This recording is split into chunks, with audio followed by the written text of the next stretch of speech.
Hi, it's Sock Marionette doing business as Bargain Counter Argument, and it's time for a Flip Through Friday. Well, last week I didn't do one. It was Juneteenth, a federal holiday which commemorates the anniversary of the final reading and enforcement of the Emancipation Proclamation on June 19th, 1865. And next Friday, I should say, is a federal holiday. It's July 3rd because the 4th of July, which commemorates the anniversary of the signing of the Declaration of Independence on July 4th, 1776. Yet this year, that is on a Saturday, so the federal holiday is the Friday before, which is July 3rd. So I'm not going to do a Flip Through Friday on that holiday either. And what I decided to do was to do a Flip Through Friday right here in between the two holidays, kind of commemorating those.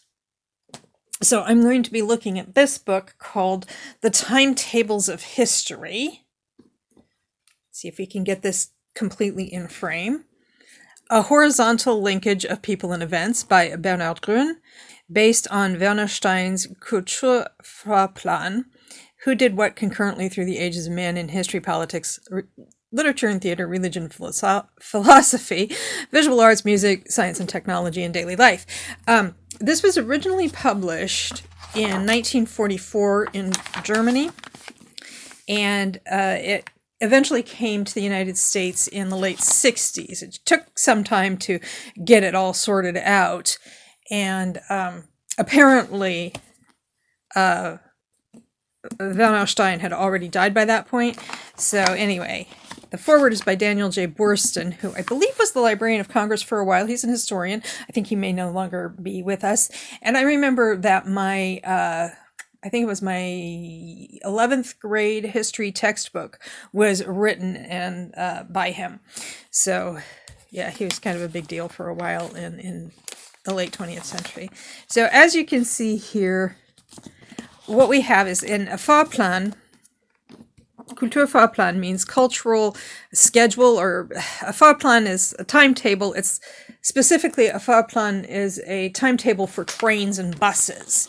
And so Werner Stein decided to do this because he thought it would be nice to have a reference work that sort of showed all the different things that were going on around the world in different years. And as you can see, we start with 5,000 years before Common Era. And this is a later edition, and it ends in, I believe, 1978. Let's see. Yeah, the last year covered is 1978. And as you can see, there's an index, too. So if there's a specific thing you want to look up, you can do that.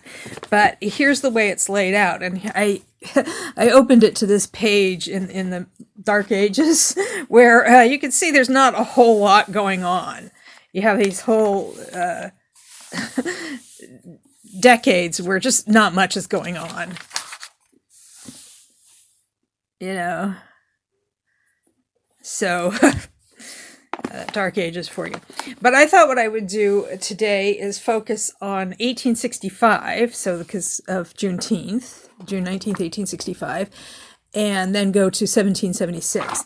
Now, if I were doing this chronologically in the order that the holidays occur, I would go Juneteenth to 1865 to Independence Day, 1776. But I thought, because chronologically, Declaration of Independence comes first in 1776, I thought I'd do them sort of backward, as it were.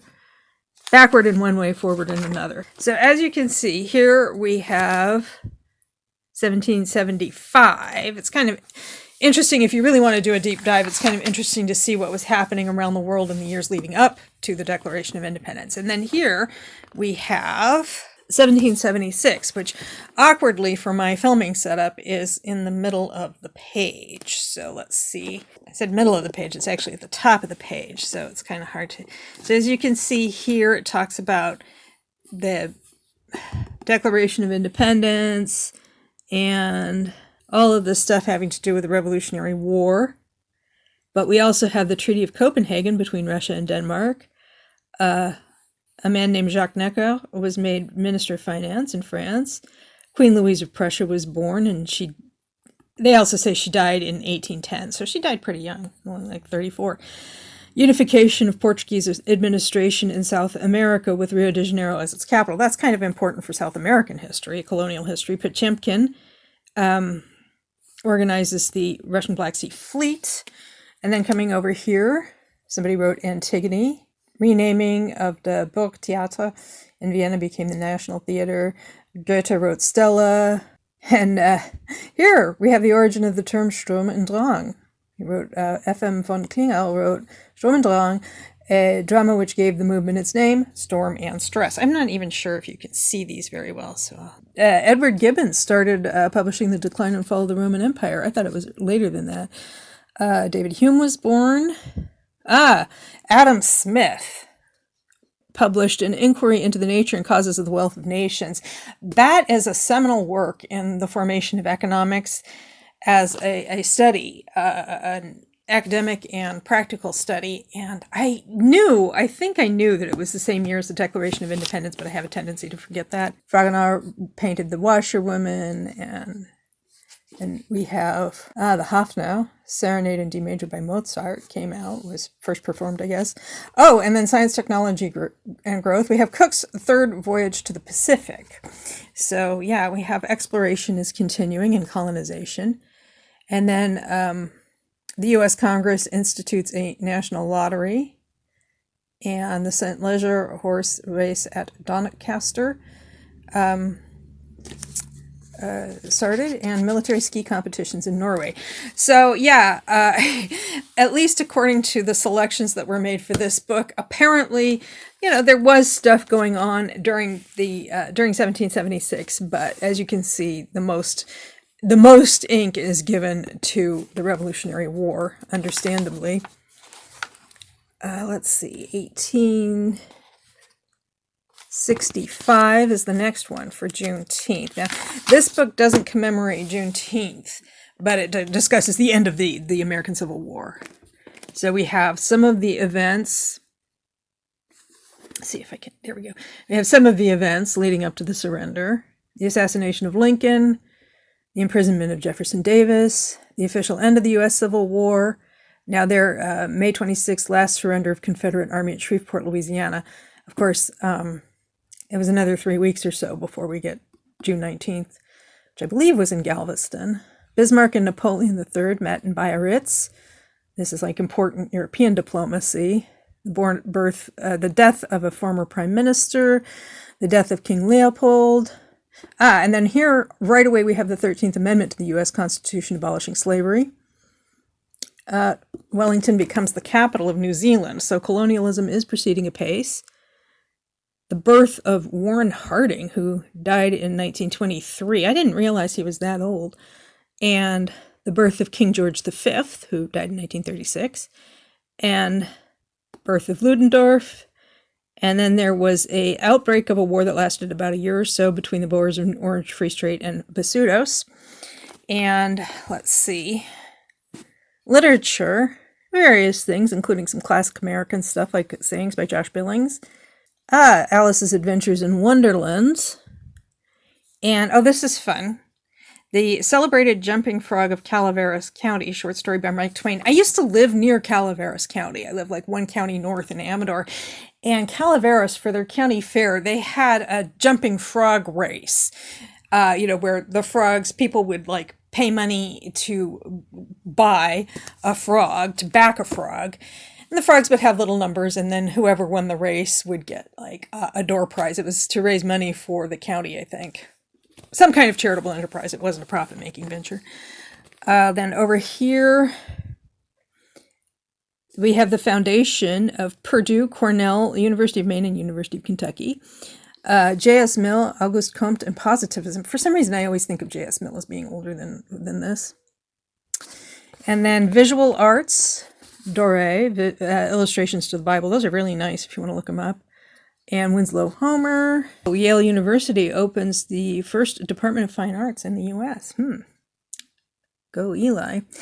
And the Unfinished Symphony, The Birth of Sibelius. This is in music. Tristan and Isolde debuted in Munich by Richard Wagner. And this is interesting because I thought this happened later, which was the Atlantic cable that was finally completed. Baseball convention representing 91 baseball clubs held in New York at the same time professionalism appears. The KKK, that's not great. The fire service for London Metropolitan, the first railroad sleeping car. So it's kind of interesting to see what was going on. The first train holdup at North Bend, Ohio. I'm surprised it took that long for people to figure out they could do that. This is just kind of like a fun way to look at history. You're not going to get great depth here. And this does seem to be pretty European and European colonial centric, but for some of these years, you will have more stuff about what's happening in Asia. So, for example, here in 1644, they do point out the end of the Ming Dynasty, which is kind of a big deal, and the foundation of what they call the Manchu Dynasty. I think we usually think of it as the Qing Dynasty, but whatever, man. Maybe I'm confused. And then they will have other stuff about art and music that was happening and literature that was happening around the world. It's not just about Europe and North America. I don't know if it was always that inclusive or if that was something that was introduced when they brought it to the U.S., or even when they did this edition. Like I said, this ends in 1978. But I'm going to do a quick flip through so you can kind of just see. I love all those blank spaces where not much was going on because it was the Dark Ages. And then you have stuff that it just doesn't even fit on the page. Like, you know, once you get into the Age of Exploration and beyond.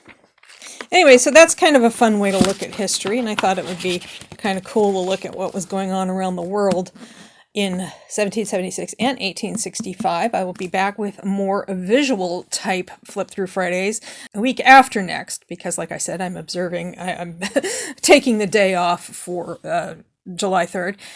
And maybe I'll whip this out when it's my birthday and we can look at what was going on around the world when I was born, because, you know, it's a hyper-local holiday centered largely on my house. Anyway, thank you for your attention. I hope you enjoyed this video. If you did, please like, comment, share, subscribe, or don't. I am not the boss of you. And I hope you have a good day or night. And I hope you had a safe Juneteenth and you're going to have a safe July 4th.